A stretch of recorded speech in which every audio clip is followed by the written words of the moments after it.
রাধে রাধে বন্ধুরা, আজকের ভিডিওটা হচ্ছে গোপু রানীমার আর মধুর একাদশীর সেবা আমি কেমন করে থাকি।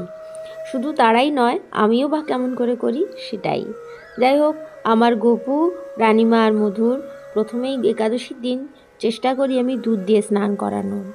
দুধ তো অবশ্যই ঘরে থাকে, তাই দুধ দিয়ে স্নান করিয়ে দিই। তবে পুত্রদা একাদশী ছিল বলে কেশর দিয়েছিলাম, কারণ পুত্র লাভের জন্য তো করা হয়। তাও বিভিন্ন একাদশীর বিভিন্ন নিয়ম থাকে, তো এবারে ছিল কেশর দিয়ে স্নান। আর সাজুগুজুর সাথে সকালবেলার ভোগ সেবায় মানে ব্রেকফাস্টে ছিল নলেন গুড়ের রসগোল্লা।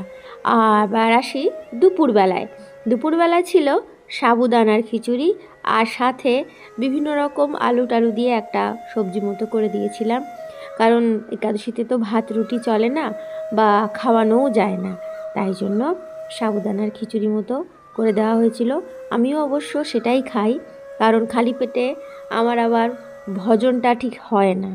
তা ডাক্তারের কাছে পয়সা দেওয়ার থেকে খেয়ে ভজন করাটাই আমার মনে হয় শ্রেষ্ঠ, আমার কাছে অবশ্য এটাই ধারণা। যাই হোক, গোপু রানীমা আর আমার মধুর খাওয়া হয়ে গেছে, এটাই আমি এখন প্রসাদ হিসেবে গ্রহণ করব। এবারে আসি রাত্রি সেবায়। তো আমি সন্ধ্যের দিকে একটু বাইরে বেরিয়ে গিয়েছিলাম। আমি যখনই বাইরে বেরিয়ে যাই ওদেরকে ঘুম পাড়িয়ে দিয়ে যাই, অবশ্য খাইয়ে দিয়ে গিয়েছিলাম। আর কিছু শুকনো খাবার পাশে রাখা থাকে, যাতে ওদের খিদে পেলে ওরা যেন ওদের মতো করে ভোগ লাগিয়ে নেয়।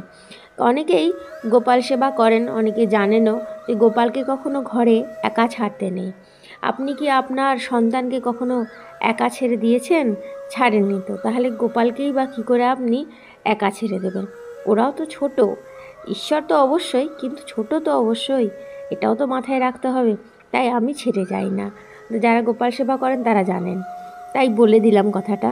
তো ফিরে আসার পর তাদেরকে ঘুম থেকে তুলে এবার রাতের ভোগ সেবায় তাদের জন্য ছিল কেশরবালা দুধ, কারণ শীতকালীন খাওয়া দাওয়াটা একটু আলাদা। সব সময় ভাত রুটিটা দেওয়া চলে না, দিনের বেলা যাও চলে, রাত্রেবেলা কিন্তু একদমই চলে না। তাই রাত্রেবেলার জন্য ছিল কেশর দুধ।